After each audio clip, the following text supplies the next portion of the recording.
ಮಂಡ್ಯ ಜಿಲ್ಲೆಯ ಮದ್ದೂರಿನಲ್ಲಿ ನಿನ್ನೆ ನಡೆದ ಘಟನೆ ಅದನ್ನೆಲ್ಲವನ್ನೂ ಕೂಡ ಗಮನಿಸಿದಾಗ ಪೂರ್ವ ನಿಯೋಜಿತವಾಗಿದೆ. ಕಲ್ಲುಗಳ ಶೇಖರಣೆ ಮಾಡಿರುವಂಥದ್ದು, ಕಲ್ಲು ತೂರಾಟ ಮಾಡಿರುವಂಥದ್ದು, ಪೊಲೀಸ್ ಇಲಾಖೆ ಸಂಪೂರ್ಣವಾಗಿ ವಿಫಲವಾಗಿದೆ.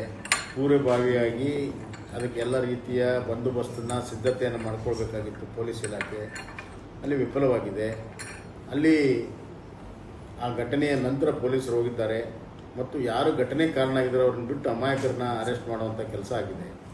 ಅದನ್ನು ಪ್ರತಿಭಟನೆ ಮಾಡಿ ಇವತ್ತು ಹಿಂದೂ ಸಂಘಟನೆಗಳು ಪ್ರತಿಭಟನೆ ಮಾಡುವಂಥ ಸಂದರ್ಭದಲ್ಲಿ ಅವ್ರ ಮೇಲೆ ವಿನಾಕಾರಣವಾಗಿ ಲಾಠಿ ಚಾರ್ಜನ್ನು ಮಾಡಿದ್ದಾರೆ. ಪೊಲೀಸರ ದಮನಕಾರಿಯಾಗಿರುವಂಥದ್ದು. ಸಂವಿಧಾನದ ಬಗ್ಗೆ ಭಾಳ ಮಾತನಾಡುವಂಥ ಸಿದ್ದರಾಮಯ್ಯ ಅವರು ಸಂವಿಧಾನದಲ್ಲಿ ಎಲ್ಲ ಧರ್ಮೀಯರಿಗೆ ಅವರವರ ಧರ್ಮ ಆಚರಣೆ ಮಾಡೋಕ್ಕೆ ಮುಖ್ಯ ಅವಕಾಶ ಇದೆ.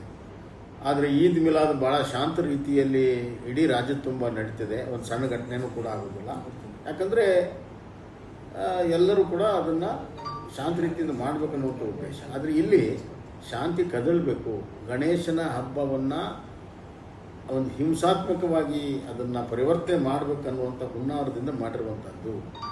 ಇವತ್ತು ಗಣೇಶ ಹಬ್ಬ ಬಂದರೆ ಪೊಲೀಸರು ನೂರಾರು ರಿಸ್ಟ್ರಿಕ್ಷನ್ ಹಾಕ್ತಾರೆ. ಪೂಜೆಗೆ, ಮೆರವಣಿಗೆಗೆ, ಸೌಂಡ್ ಸಿಸ್ಟಮ್ಗೆ ಎಲ್ಲದಕ್ಕೂ ರಿಸ್ಟ್ರಿಕ್ಷನ್ ಹಾಕೋಕ್ಕೆ ಪ್ರಾರಂಭ ಮಾಡ್ತಾರೆ. ಇವತ್ತು ಇದು ಸಂವಿಧಾನ ವಿರೋಧ ಅಲ್ವಾ? ಪೊಲೀಸರಿಗೆ ಯಾಕೆ ಎರಡನ್ನೂ ನಿಭಾಯಿಸುವಂಥ ಶಕ್ತಿ ಇಲ್ಲ? ಎಲ್ಲ ಸಮುದಾಯಗಳನ್ನು ವಿಶ್ವಾಸ ತೊಗೊಂಡು ಮಾಡೋದಕ್ಕೆ ಸಾಧ್ಯತೆ ಇದೆ. ಹಲವಾರು ನಗರಗಳಲ್ಲಿ ಆ ರೀತಿ ಆಗುತ್ತೆ. ಶಿವಮೊಗ್ಗ, ಚಿತ್ರದುರ್ಗ ಆಗಲಿ ಶಾಂತವಾಗಿ ಮುಗಿತಾ ಇದ್ದಾವೆ. ಇಲ್ಲಿ ಯಾಕೆ ಮಾಡೋಕ್ಕಾಗಿಲ್ಲ? ಇಲ್ಲಿಯ ಪೊಲೀಸರ ವೈಫಲ್ಯವಾಗಿದೆ, ಸರ್ಕಾರದ ವೈಫಲ್ಯ ಆಗಿದೆ. ಮತ್ತು ಪರಮೇಶ್ವರ್ ಅವರು ಭಾಳ ಲೈಟಾಗಿ ಮಾತಾಡಿದ್ದಾರೆ. ಚಲವರಸ್ವಾಮಿ ಬೇಜವಾಬ್ದಾರಿಯಾಗಿ ಮಾತಾಡಿದ್ದಾರೆ. ಕಾನೂನು ಸುವ್ಯವಸ್ಥೆ ಕಾಪಾಡೋದು ಸರ್ಕಾರದ ಕೆಲಸ, ಯಾರ ಕೆಲಸ? BJP ಮೇಲೆ ವಿನಾಕಾರಣವಾಗಿ ಆರೋಪ ಮಾಡುವಂಥದ್ದನ್ನು ಬಿಟ್ಟು ತಮ್ಮ ಕರ್ತವ್ಯವನ್ನು ನಿಷ್ಪಕ್ಷಪಾತವಾಗಿ ಮಾಡೋದಕ್ಕೆ ಕಲೀಲಿ. ಓಲೋಕಿಯ ರಾಜಕಾರಣ ಮಾಡೋದ್ರಿಂದ ಪರಿಣಾಮವಾಗಿ ಇದೆಲ್ಲವೂ ಕೂಡ ಆಗಿರುವಂಥದ್ದು. ಸಮಾಜಘಾತಕ ಶಕ್ತಿಗಳಿಗೆ ಇವತ್ತು ನಾವು ಏನು ಬೇಕಾದರೂ ಮಾಡಿದ್ರೆ ನಡೀತದೆ ಅನ್ನುವಂಥ ಒಂದು ಸಂಪೂರ್ಣವಾದ ವಿಶ್ವಾಸ ಇವತ್ತು ಈ ಸರ್ಕಾರ ಕೊಟ್ಟಿದೆ.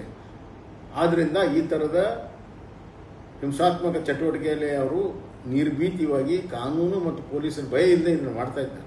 ಇದು ಅತ್ಯಂತ ಖಂಡನೀಯ. ಪೊಲೀಸ್ ಆ್ಯಕ್ಷನ್ ಅತ್ಯಂತ ಖಂಡನೀಯ. ಇನ್ಕ್ವೈರಿ ಆಗಬೇಕು ಮತ್ತು ಎಲ್ಲ ಧರ್ಮೀಯರಿಗೆ ಆಚರಣೆ ಮಾಡೋದಕ್ಕೆ ಅವಕಾಶ ಮಾಡಿಕೊಡ್ಬೇಕು. ಅಲ್ಲಿ ಶಾಂತಿ ನೆಲೆಸೋ ರೀತಿಯಲ್ಲಿ ನೋಡ್ಕೋಬೇಕು. ಇದರ ಬಗ್ಗೆ ಸಂಪೂರ್ಣವಾದಂಥ ಇನ್ಕ್ವೈರಿ ಮ್ಯಾಜಿಸ್ಟ್ರೇಟಲ್ಲಿ ಇನ್ಕ್ವೈರಿ ಆಗಬೇಕು ಅಂತ ನಾನು